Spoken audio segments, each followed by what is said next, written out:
Autoline Daily is brought to you by Siemens PLM Software, transforming the process of innovation. Here are today's top headlines. U.S. October car sales plummet, more small cars for Europe, and a test drive of the CNG Civic. Up next, we'll be back with the news behind the headlines.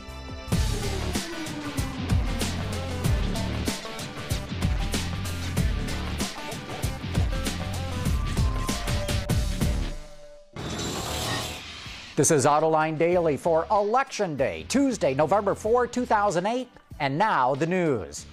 We got the numbers for October car sales in the American market, and they look terrible. Wards reports that light vehicle sales dropped 34.5% to an annualized rate of only 10.5 million units. Not only did sales drop year over year, they fell 13% from September to October, which shows the market continues to weaken. A couple of companies, though, managed the situation better than others. Toyota sales from September to October were only off 6.3%, and Ford was only off 2.8%. Toyota fared better thanks to the Corolla, which in September to October went up 11%, and Ford sold 10,000 more F-Series pickups than the month before. Oh yeah, yesterday we showed you the new Lincoln MKS ads and wondered if they'd moved the metal. Well, they did. MKS sales month over month were up 1.5%. Not much, but they were up. We're getting more and more entertainment in our cars these days. AT&T and Raysat Broadcasting unveiled what they're calling CruiseCast, which will bring 22 satellite video channels into a vehicle. The service will be sold through auto dealerships and in the aftermarket when it debuts next spring. And on the heels of that announcement, Delphi and AutoNet Mobile agreed to market and develop internet connectivity products for OEMs with the aims to provide access to email, the web, and games in your car. Small cars continue to grow in popularity in Europe. Toyota announced it will unveil the all-new Aygo at the Bologna Motor Show in Italy next month. The Aygo is aimed at decreasing fuel consumption and CO2 emissions. The Aygo is only one of 13 new models Toyota will introduce throughout the course of 2009 in Europe. And French automaker Citroen has refreshed its tiny C1 city car. The company restyled the front end of the vehicle, making the grille more pronounced. With a 1-liter gasoline engine, it only uses 4.5 liters per 100 kilometers. That's 52 miles to the gallon. And it only emits 109 grams of CO2 per kilometer. And at the complete opposite end of that spectrum, Ford unveiled a new version of its F-150 pickup at the SEMA show in Las Vegas. Called the Raptor, it's designed to be a hardcore off-road vehicle. It features hardware like special shocks and tires, a reworked suspension, and a track that is 7 inches wider than a regular F-150. Sometime after it launches, Ford will make its all-new and much talked about 6.2-liter V8 available. Coming up next, in today's feature story, we look at Honda's natural gas-powered Civic, and we'll be back right after this.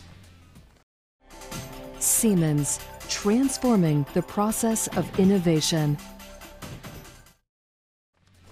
Billionaire oil tycoon T. Boone Pickens argues the U.S. could reduce its use of imported oil by 30% if drivers switch to vehicles that run on natural gas. There's one problem, though. Today, in the U.S., Honda is the only automaker that sells a CNG car. It's called the Civic GX. So I asked Honda to send me one to find out for myself what it's like to drive a CNG car. There are a few drawbacks to driving a CNG car, however. The bad thing about this car is the tank really closes up all the trunk space that's in there. It must eat up 3/4 of the trunk space that's in this car. There's not a whole lot of room in there.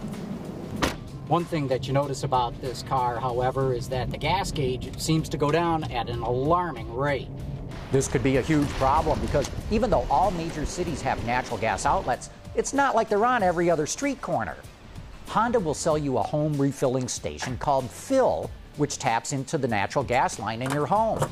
But this method takes 16 hours to fill a tank, and Fill will set you back $5,500. But clearly, the conversion cost is the biggest roadblock. A Civic GX costs $6,800 more than a comparable model with a gasoline engine. So while converting our vehicles to run on natural gas would cut emissions and reduce our dependence on oil, it remains a very expensive conversion. Don't forget, tomorrow is our You Said It segment. This is my chance each week to respond to your comments and questions. So if you want your voice heard, post a comment to AutolineDaily.tv, or even better yet, send us a video.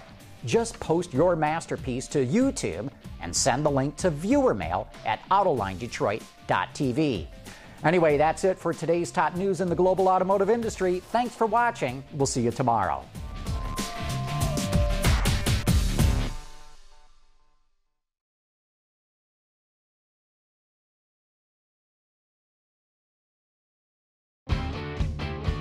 Visit our website for even more great content all week long. Autoline Extra, Dawn's Journal, podcasts, and even more. So click over and get the inside view at AutolineDetroit.tv.